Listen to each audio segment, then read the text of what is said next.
नमस्कार। आप सभी का चंद्रा ग्लोबल स्टडी के इस प्लेटफॉर्म पर स्वागत है। साथियों, हम सब 2023 के केमिस्ट्री विषय के अनुसार पेपर को हल कर रहे थे, जिसमें पिछली कक्षाओं में हम लोगों ने सेट 5 के क्वेश्चन नंबर 5 तक के सवालों को हल कर लिया था। आज हम क्वेश्चन नंबर 6 और 7 को हल करते हैं। तो चलिए देखते हैं प्रश्नों को और उन्हें एक एक करके हल करते हैं। क्वेश्चन नंबर 6 को देखते हैं। क्वेश्चन नंबर 6 के जो का दिया गया है ये हमारे सिलेबस से हटा हुआ है, हमें नहीं हल करना है। क्वेश्चन नंबर 6 के खा को हम हल करेंगे। क्वेश्चन नंबर 6 का खा में लिखा हुआ है, मोनोहाइड्रिक अल्कोहल बनाने की दो विधियों के रासायनिक समीकरण लिखिए। सबसे पहले मोनोहाइड्रिक अल्कोहल कैसे बनाएंगे, इनकी दो विधियों को लिख देना है। फिर है तथा एथिल अल्कोहल की सांद्र सल्फ्यूरिक अम्ल के साथ विभिन्न तापों पर होने वाली अभिक्रियाओं के रासायनिक समीकरण भी लिखिए। तो चलिए यहां पर हम देखते हैं, हेडिंग पहले डाल देंगे अल्कोहल बनाने की विधियां। अल्कोहल बनाने की विधियां। तो देखिए इसमें हम नंबर 1 करके पहला हेडिंग डालेंगे, एल्किल हैलाइड द्वारा।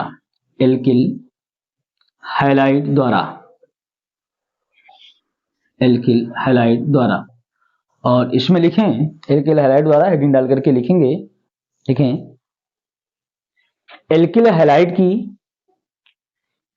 हैलाइड की जलीय क्षार से क्रिया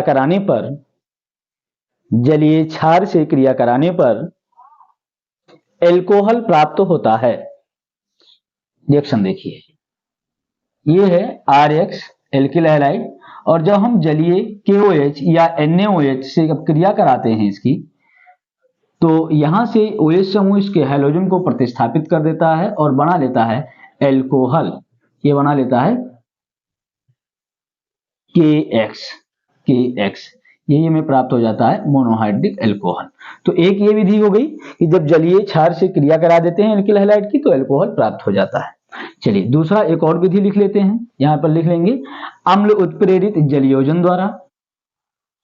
अम्ल उत्प्रेरित जलयोजन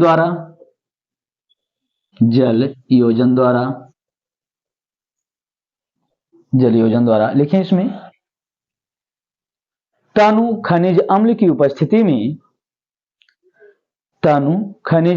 उपस्थिति में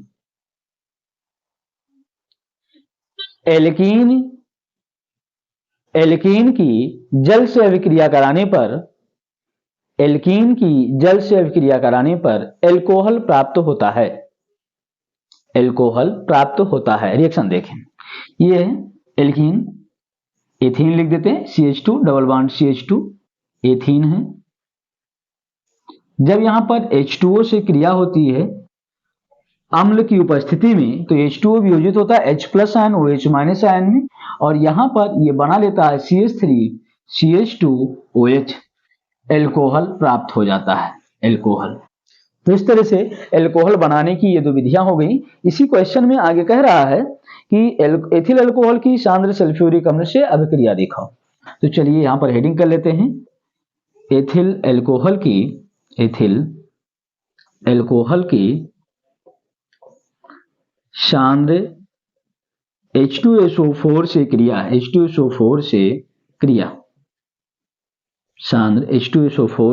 क्रिया देखेंगे। सांद्र सल्फ्यूरिक अम्ल से यहां पर दो अभिक्रियाएं होती हैं अलग अलग तापों पर। तो पहला लिखेंगे, अब हम यहां पर पहला बिंदु लिखेंगे, सांद्र H2SO4 के साथ 443 केल्विन ताप पर गर्म करने पर एथीन प्राप्त होता है।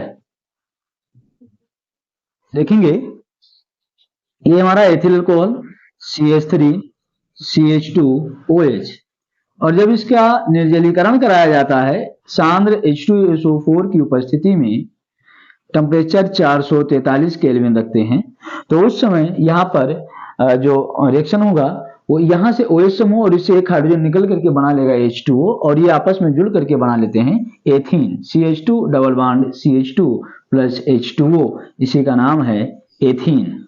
एथीन। दूसरा देखेंगे, सांद्र H2SO4 की उपस्थिति में 413 केल्विन ताप पर ईथर प्राप्त होता है।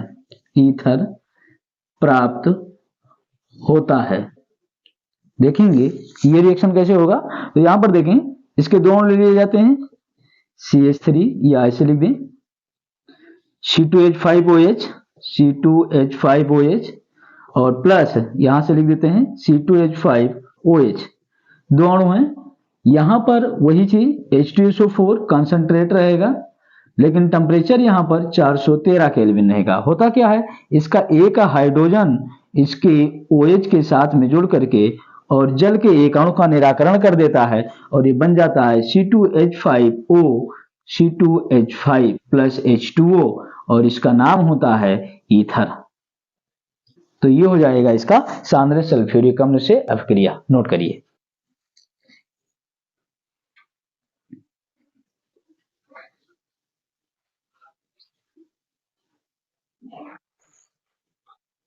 चलिए अगला क्वेश्चन देखते हैं।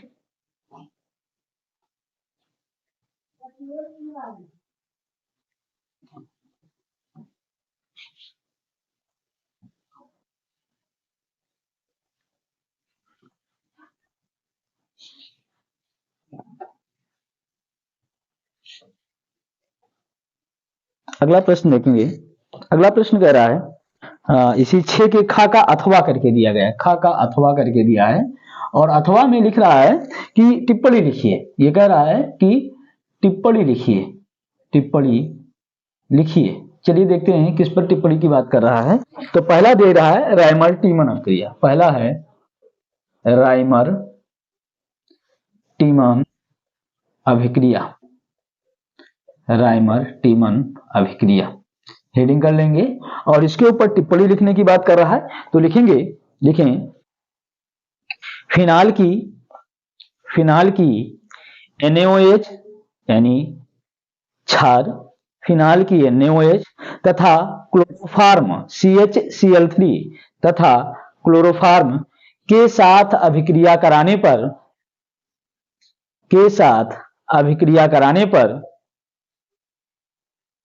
बेंजीन रिंग के आर्थो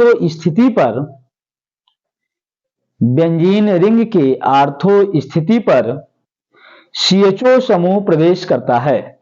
CHO समूह अर्थात एल्डिहाइड समूह प्रवेश करता है, जिसका जल अपघटन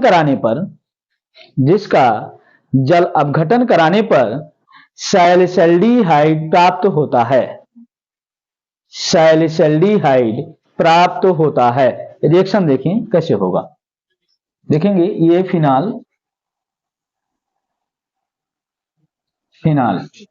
इसकी क्रिया बताई गई कि हम NaOH और क्लोरोफार्म से कराते हैं, CHCl3 से जब कराते हैं तब ये बनाएगा ONa और यहां पर CHCl2 समूह प्रवेश करता है। एक यहां पर मध्यवर्ती संकर बन जाता है, मध्यवर्ती संकर। साथ में और क्या क्या अलग हो जाएगा उसको भी लिख लेते हैं हम। यहां से एक NaCl अलग हो जाएगा और साथ में एक H2O भी अलग होगा। तो ये इतना रिएक्शन होता है। पुनः इस मध्यवर्ती संकर की जब 2NaOH से और क्रिया होती है तब यहां से 2Na के 2 क्लोरीन से क्रिया करता है तो 2NaCl अलग हो जाता है। 2NaCl अलग हो जाता है और यहां से अब देखेंगे तो बनेगा क्या, ONa और ये हो जाता है CHO। अब देखिए CHO एक ऑक्सीजन प्रवेश होगा तो एक H2O भी यहां से और मुक्त हो जाएगा। तो ये मिल जाता है हमें यौगिक, इसका नाम हो जाएगा सोडियम सैलिसल्डिहाइड, यहाँ पर इसका नाम हो जाएगा। और जब इसका हम अम्लीय माध्यम में जल अपघटन करा देंगे H2O के द्वारा, तब यहाँ से H2O इसके Na को हटा करके यहाँ पर हाइड्रोजन जुड़ जाएगा और ये बना लेगा OH और CHO और प्लस NaOH। इसका नाम होता है ortho hydroxy benzaldehyde, ortho hydroxy benzaldehyde, या इसी को नाम दिया जाता है सैलिसल्डिहाइड, सैलिसल्डिहाइड, इस नाम से इसको जाना जाता है। नोट करिए।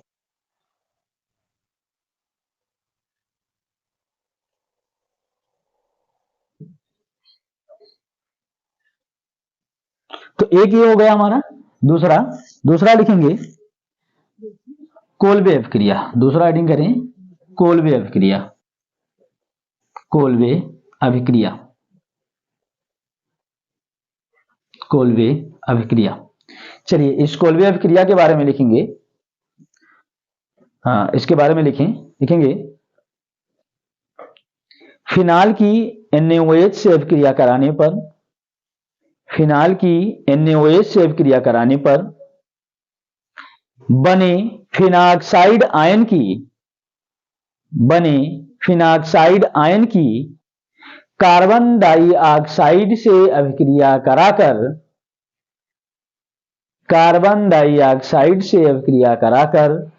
प्राप्त उत्पाद का जल अपघटन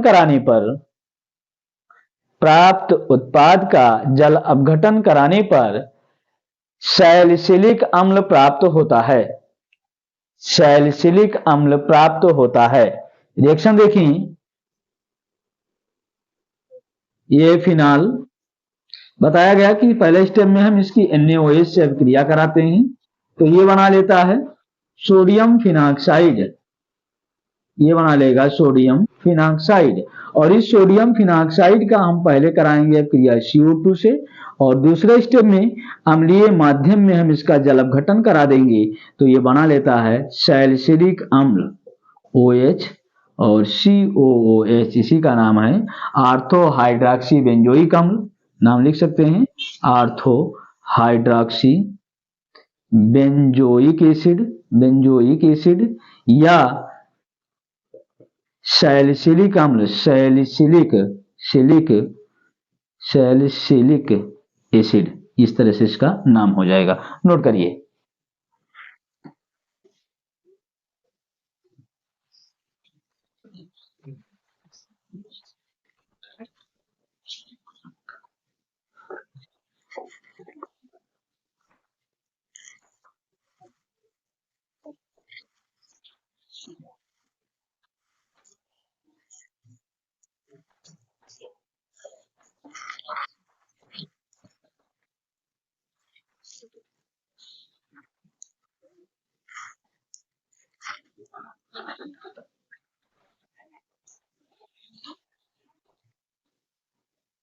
उम्मीद है आपने इसे लिख लिया होगा। तो चलिए अब हम अगले प्रश्न को देखते हैं।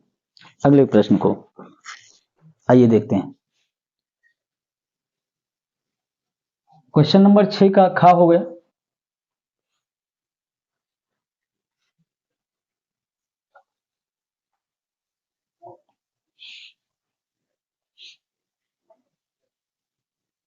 चलिए देखते हैं अगला प्रश्न। अगला प्रश्न है क्वेश्चन नंबर 7, क्वेश्चन नंबर 7, और इस 7 में सात के का में कह रहा है निम्नलिखित को क्लोरोबेंजीन से कैसे प्राप्त करोगे। क्लोरोबेंजीन से आप कह रहा है कि जो यौगिक नीचे दिया गया है इसको कैसे प्राप्त करेंगे, तो इसके बारे में आपको यहां पर लिखना है। तो चलिए देखते हैं। निम्न को क्लोरोबेंजीन से कैसे प्राप्त करेंगे,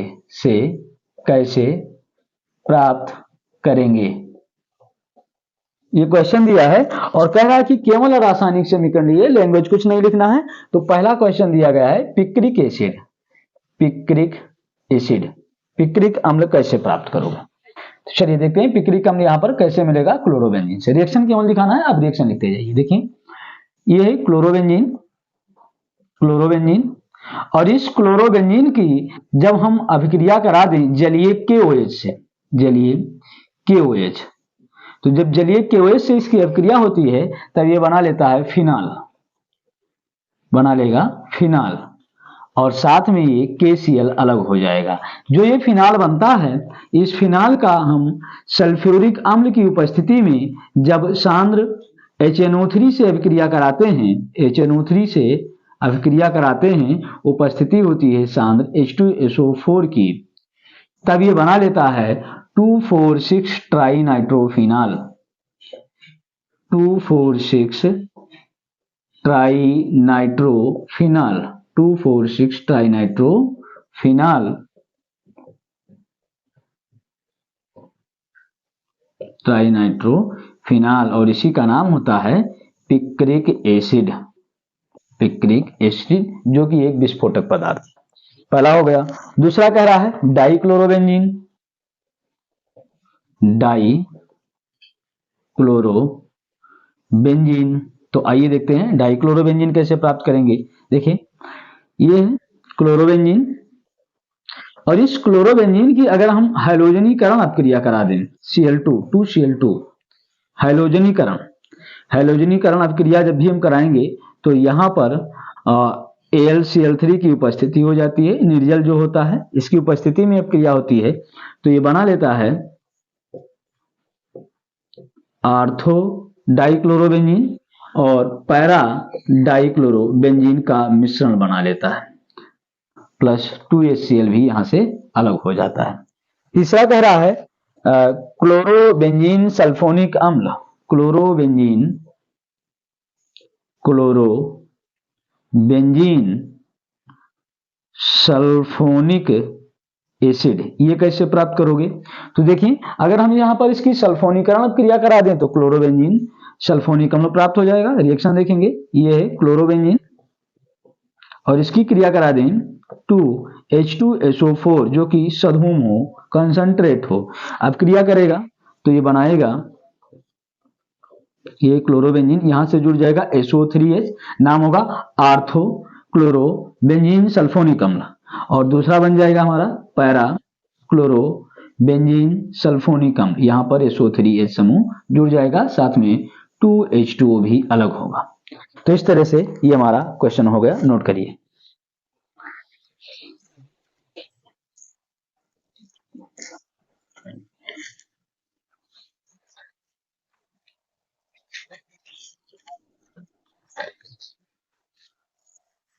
उम्मीद है आपने इसे लिख लिया होगा। तो चलिए अब हम इसके अगले प्रश्न को हल करते हैं, आइए देखते हैं।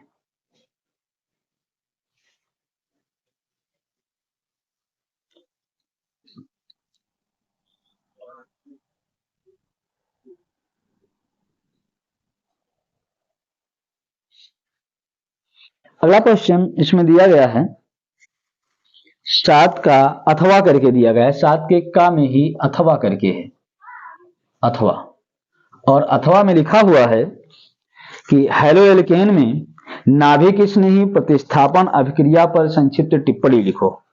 तो हेडिंग कर देंगे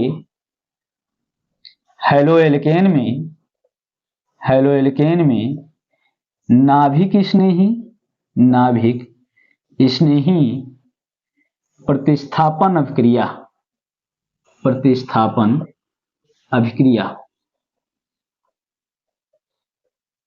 प्रतिस्थापन अभिक्रिया, और फिर इसी में हम लिखते चलेंगे। तो लिखना शुरू करें, परिभाषा लिखेंगे, लिखें हेलोएल्केन में, हेलोएल्केन में हेलोजन परमाणु जिस कार्बन परमाणु से जुड़ा होता है, हेलोजन परमाणु जिस कार्बन परमाणु से जुड़ा होता है उससे अपेक्षाकृत अधिक विद्युत ऋणात्मक, उससे अपेक्षाकृत अधिक विद्युत ऋणात्मक होता है,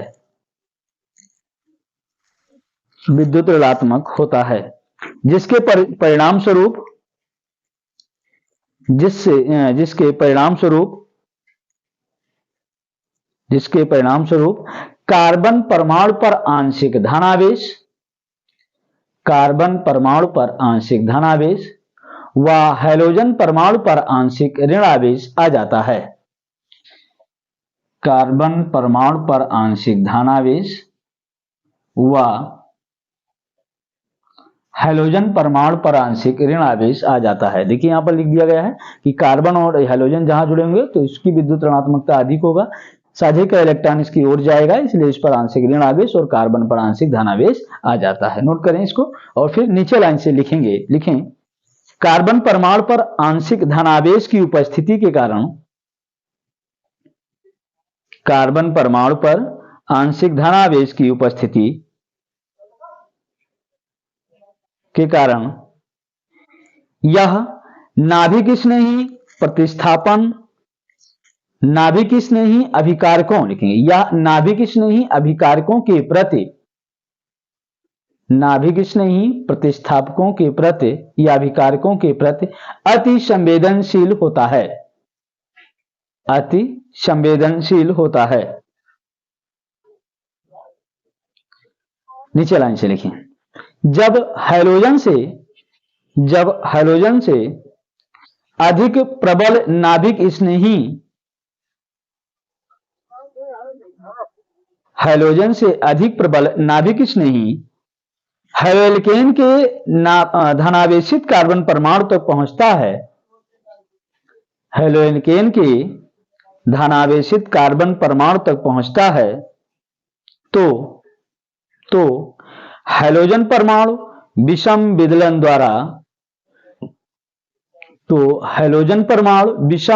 द्वारा अपने बंध युग्म इलेक्ट्रॉनों सहित प्रतिस्थापित हो जाता है, अपने बंध युग्म इलेक्ट्रॉनों सहित प्रतिस्थापित हो जाता है तथा प्रवेश पाने वाला नाभिक स्नेही समूह, प्रवेश पाने वाला नाभिक स्नेही समूह कार्बन परमाणु के साथ नया बंध बना लेता है, कार्बन परमाणु के साथ नया बंध बना लेता है।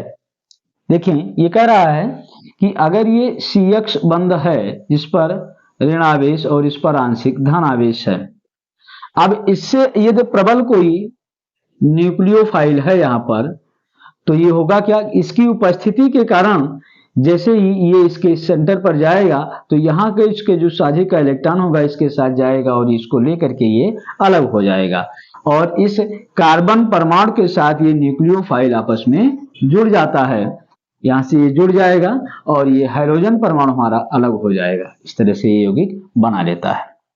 नोट करिए इसे।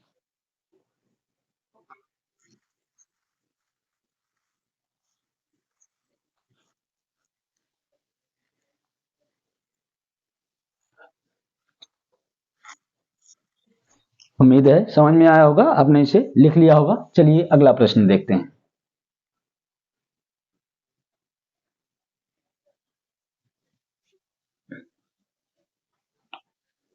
देखिए अगला प्रश्न कह रहा है 7 का खा, क्वेश्चन नंबर 7 का खा को देखें, लिख रहा है निम्नलिखित से बेंजोइक अम्ल आप कैसे प्राप्त करेंगे, यानी जो दिए गए हैं इनसे आप बेंजोइक अम्ल कैसे प्राप्त करेंगे।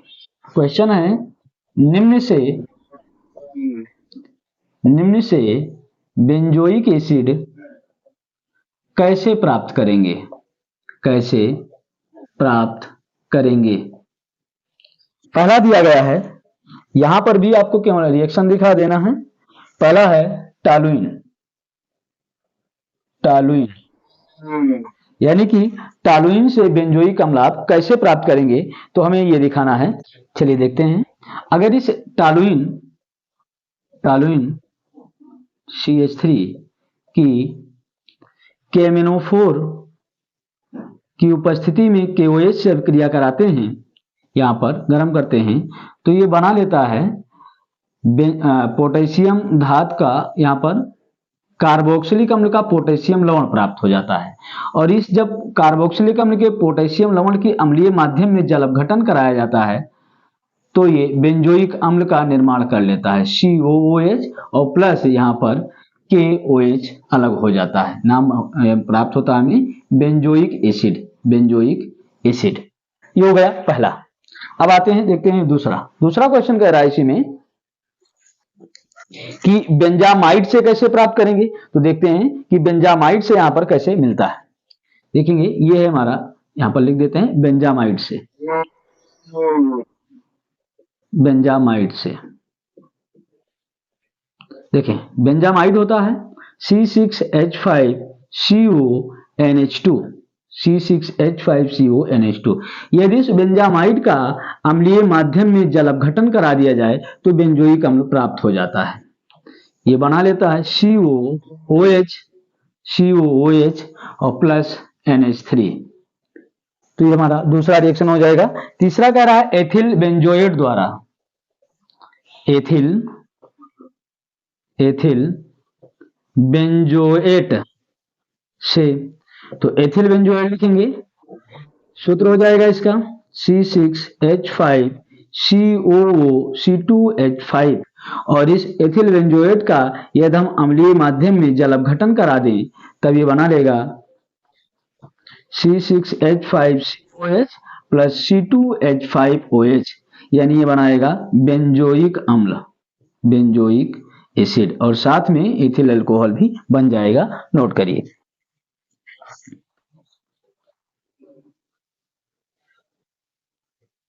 चलिए देखते हैं इसके अगले प्रश्न को।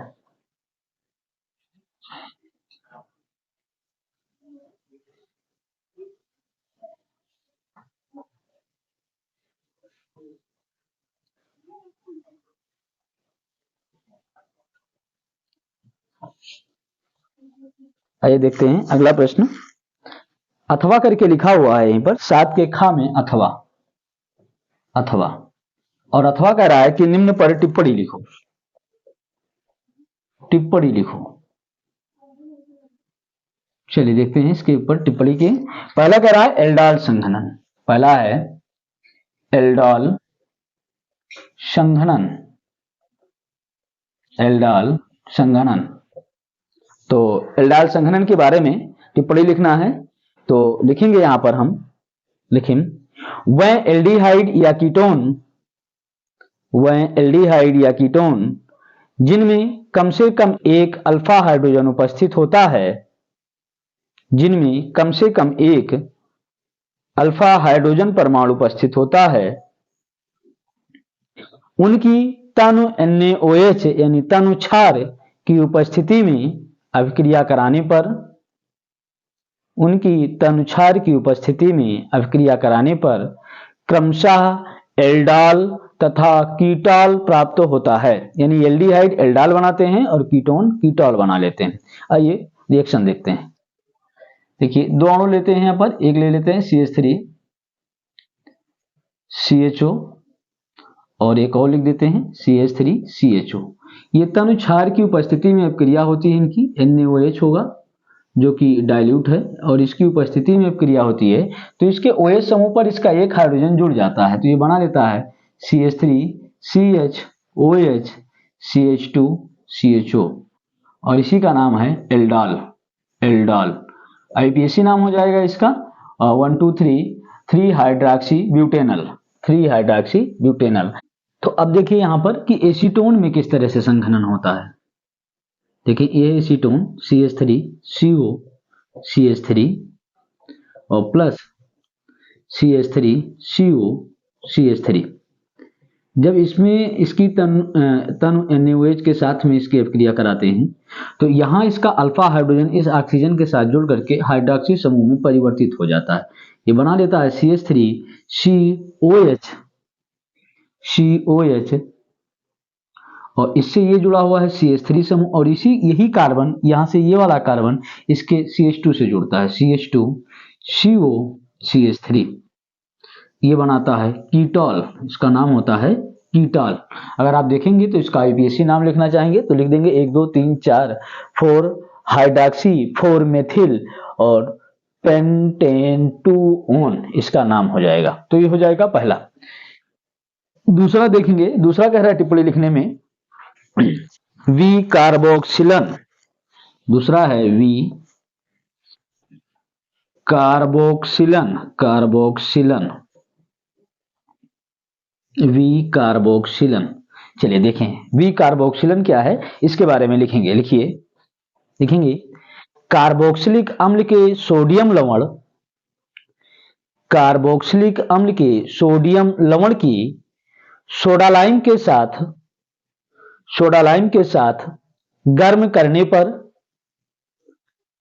गर्म करने पर कार्बन डाइऑक्साइड गैस मुक्त हो जाती है,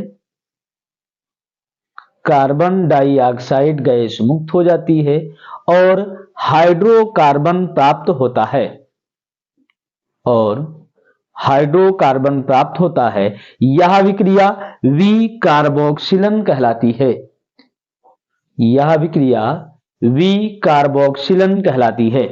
रिएक्शन देखिए, यहां लिखा है कि कार्बोक्सिलिक अम्ल के सोडियम लवण RCOONA, जब इसकी क्रिया हम कराते हैं सोडा लाइम, तो सोडा लाइम में दो चीजें होती हैं, एक होता है NaOH और दूसरा होता है CaO, कैल्शियम ऑक्साइड। इसकी उपस्थिति में जब गर्म करते हैं, यहां पर देखेंगे CaO की उपस्थिति रहती है, NaOH अभिक्रिया में भाग लेता है। तो यहां से ये CO2 अलग हो जाता है, CO2 ये अलग हो जाता है। ये यहां पर एल्किल समूह हाइड्रोजन के साथ जुड़ करके बनाता RH, यानी एल्केन बना लेता है ये एल्केन, और साथ में Na2CO3 सोडियम कार्बोनेट प्राप्त हो जाता है, Na2CO3 बन जाता है। नोट करिए। तीसरा, इसी में एक और रिएक्शन दिया गया है टिप्पणी में ही, कैनिजारो अभिक्रिया। तीसरा है कैनिजारो अभिक्रिया, कैनिजारो अभिक्रिया, कैनिजारो अभिक्रिया। तो चलिए देखिए कैनिजारो अभिक्रिया क्या होती है, लिखेंगे इसके बारे में। देखिए, वह एल्डिहाइड जिनमें अल्फा हाइड्रोजन नहीं पाया जाता, वह एल्डिहाइड जिनमें अल्फा हाइड्रोजन नहीं पाया जाता, उनकी 50% सांद्र NaOH के साथ अभिक्रिया कराने पर, उनकी 50% सांद्र NaOH से अभिक्रिया कराने पर एक अणु ऑक्सीकृत होकर, एक अणु ऑक्सीकृत होकर कार्बोक्सिलिक अम्ल का सोडियम लवण, कार्बोक्सिलिक अम्ल का सोडियम लवण तथा दूसरा अणु अपचयित होकर एल्कोहल बनाता है, दूसरा अणु अपचयित होकर एल्कोहल बनाता है। देखें, जैसे कि फॉर्मेल्डिहाइड HCHO, ये है ऐसा एल्डिहाइड है जिसमें अल्फा हाइड्रोजन नहीं है। जब इसकी हम 50% NaOH यानी इसकी सांद्रता है 50%, इसके साथ अब क्रिया कराते हैं तो इसका एक अणु ऑक्सीकृत होकर के HCOONA बना लेता है सोडियम फॉर्मेट, सोडियम फॉर्मेट, और इसका दूसरा अणु अपचयित होकर बना लेता है CH3OH methyl alcohol, methyl alcohol, methyl alcohol. तो इस तरह से यह क्रिया हमारी होती है कैनिजारो क्रिया। इसी तरह से अगर आप चाहें तो बेंजल्डिहाइड भी इस तरह से रिएक्शन देता है और वो सोडियम बेंजोएट बना देता है, साथ में ही बेंजिल एल्कोहल का फॉर्मेशन करता है। तो उम्मीद करते हैं ये पूरी तरह से वीडियो आपको समझ में आया होगा। तो हमारा ये सेट 5 भी आज पूरी तरह से कंप्लीट हो रहा है। आप लोग इसको अच्छी तरह से अपनी तैयारी करिए, परीक्षा में बहुत ही चंद समय बच रहा है, इसलिए अपनी तैयारी परमानेंट रेगुलर आप लोग जारी रखिए और पढ़ाई करते रहिए। धन्यवाद।